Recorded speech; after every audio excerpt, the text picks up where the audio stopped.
Paide linnameeskond tähendab mulle tänases päevas väga palju, kuna olen üles kasvanud Järvamaal ja oma esimesed jalgpalliaastad ja oma jalgpallihariduse olen ma saanud Järvamaal.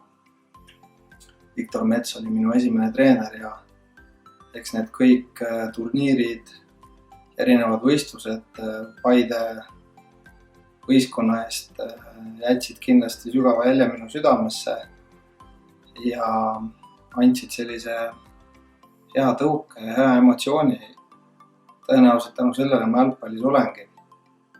Ja kuna ma olen ise selle võistkonna eest mänginud erinevatel tasanditel, nii noorena kui täiskasvanuna ja olnud selle võistkonna juures, kui võistkond tõusis Eesti kõrgliigasse ja on seni ajani seal püsima jäänud, ei ole kordagi välja kukkunud, siis kindlasti ma tunnen head meelt selle üle ja hoian Paide linnameeskonna tegemistel silmad peal ja neile pöialt.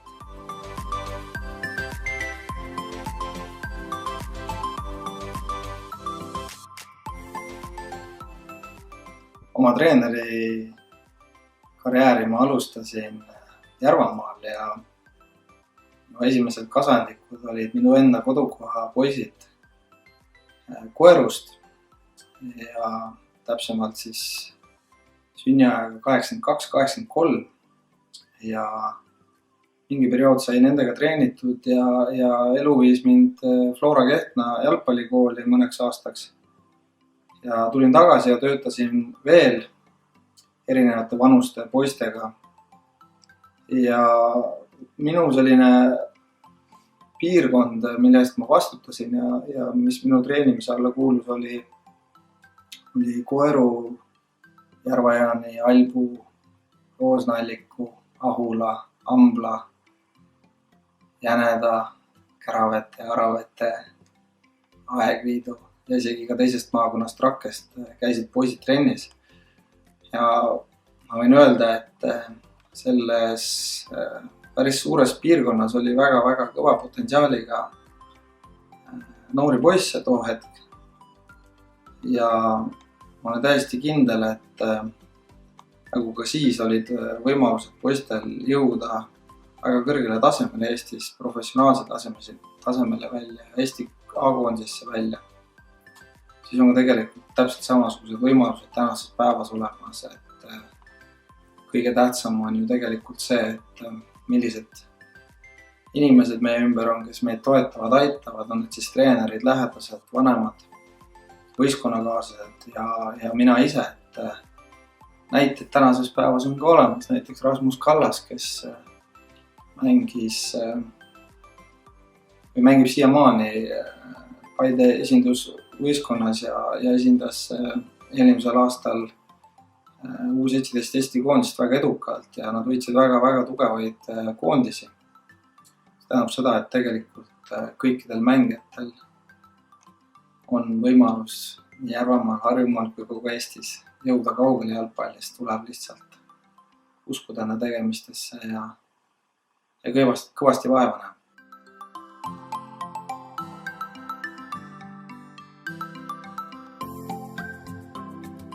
Eriolukord tekitas nii maailma jalgpallis kui ka tõenäoliselt väga paljude teiste jalgpalliinimeste, kaasa arvatud ka minu elus sellise väga keerulise perioodi ja seda just esimesel paaril nädalal, et tegemist oli suure teadmatusega, et mis nüüd edasi ja kuidas ja kuhu, et kindlasti võib nimetada ka esimesed paarid nädalat selliseks küllaltki šokeerivaks,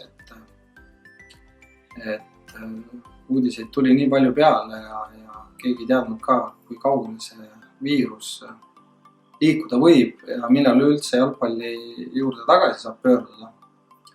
Kuid tegelikult peale sellist võib-olla paari esimest nädalat läksid juba mõtted selle juurde, et mis siis hetkel teha saab ja kõige tähtsam ongi see, et võib-olla saigi nagu korraks nagu aja maha ka võtta ja vaadata kõrvalt sellise rahulikuma pilguga, et mis on võimalik nagu teoreetiliselt ära teha, kui selline praktilise töö võimalus põhimõtteliselt sul käest ära võetakse.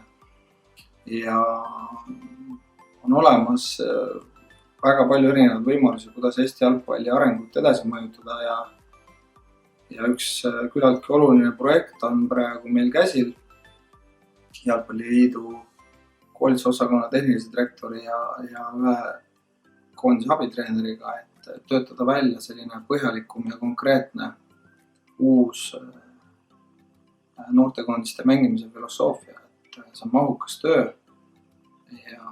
ja sinna läheb tänases päevas energia ja viimased uudised näitavad ka seda, et on lootust, et mängijad saavad väljakule peagi tagasi ja kui mängijad saavad väljakule peagi tagasi, siis neil on ka vaja koondise treenerit, nii et loodetavasti läheb varsti jälle kõik hästi.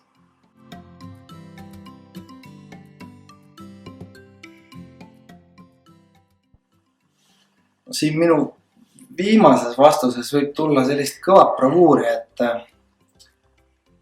Slava on üks väga erakordne mängija, et ma mäletan teda noore leenukese Flora Kehtna jalgpallikooli mängijana uskumatult kõva tehnikaga, uskumatult kõva tahte jõuga ja sihikindla mängijana ja töötas ennast päris heale tasemele välja ja meie teed ristusid uuesti Flora esindusvõistkonnasse, et olime Pasiga Floras tööl, mina Pasi abitreener ja Slava oli meil esindusvõistkonna ründaja. Slovenskega prvaka Maribor.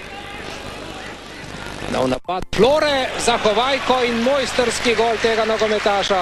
Oleme väga lähedal esimesele võidule. Ja suur seisu ei ole, kui eestlastel on suurepärane võimalus. Zahovajko lööb ja seis on 2-0 90. mänguminutil. Vassiljevi nurgale ette paisti, Zahovajko jätkab! Head inimesed, Eesti on Uruguay vastu 2-0 juhtima asunud.